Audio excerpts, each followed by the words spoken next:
Good evening, everyone. Good morning if you're catching this in the morning. Hope you're all doing well. Happy first day of fall, I think, tomorrow. It's exciting stuff around here in Arizona because it drops down to 102 finally. So, yeah. Anyways, week 6 check in 501, SWG 501. Hope everyone's well. So, this week we talked about family systems. Family systems is one of my favorite topics that we end up covering in this class. Family systems is great because it is the polar opposite of when you were sitting in high school in algebra class or geometry and you said, "I will never use this in my life." It is the opposite of that. You will use family systems every day as a social worker. It is essentially the base therapeutic model, stemming from Bowlby's theories. Of detachment, moving towards the person and environment, everything stemming that together to the sort of meso level, micro level, meso level of family and community work. So, really good stuff. Hope you enjoyed it. Key stuff, looking at the dyad. I think you all covered that well on your quiz, understanding what the dyad is.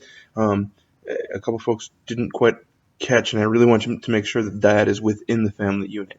Okay, so it's two within the family unit, usually a parent and a child. Some say usually a mother and child.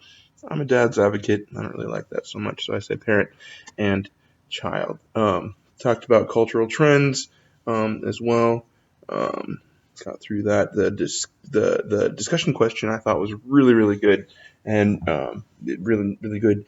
I got some really good input from you all. I appreciated reading some passion out there and some definitely some how do I say strong opinions on that, which I like to see.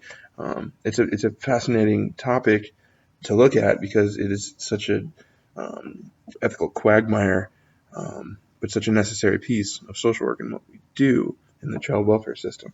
So it's really difficult because it's sort of that line when you look at where does empowerment cut off? Someone in one of their discussion questions was talking about how essentially every family knows itself the best, and every family is its own expert on how their unit functions. And I believe that to be 100% true. So when then do we have the right to come in and intervene in a very serious way in breaking a family apart?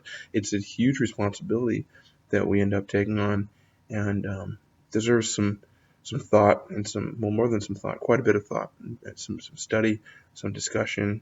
Um, I think that's what y'all are engaging in here, and I appreciate that.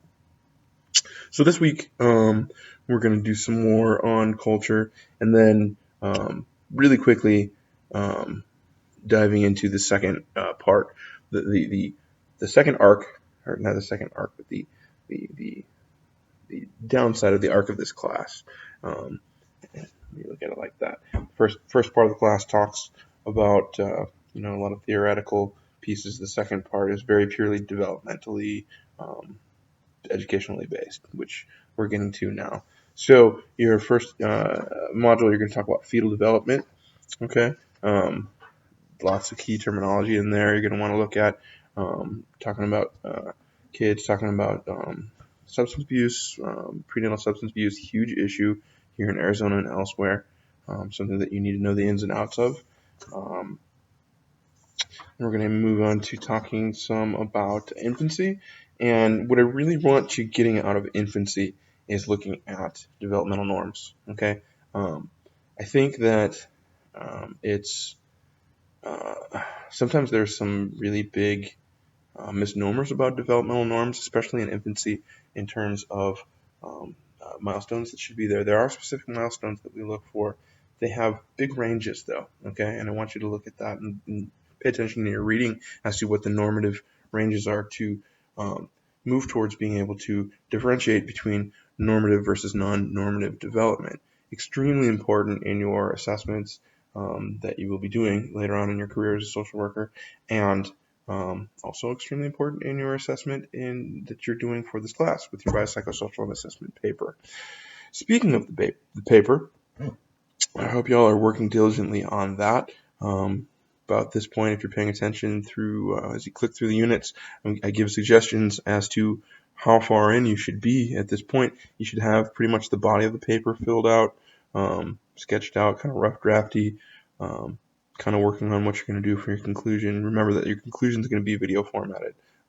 So you're going to be, just like you did your introductions, you're going to be posting videos, and then everybody can watch, which is really exciting and fun because it's great to see y'all reflecting on the work that you've done. So that's about all I got for this week. Hope everyone is doing well. As always, keep up the reading, keep up the discussions. Yeah, I posted the midterm forum, by the way. Y'all did really, really well on the midterm. I was really happy with it. No problems there. I answered some of the questions in that forum. Keep putting them up if you've got questions. I'm glad to chat on that. So, anyways, good night. Talk to you soon.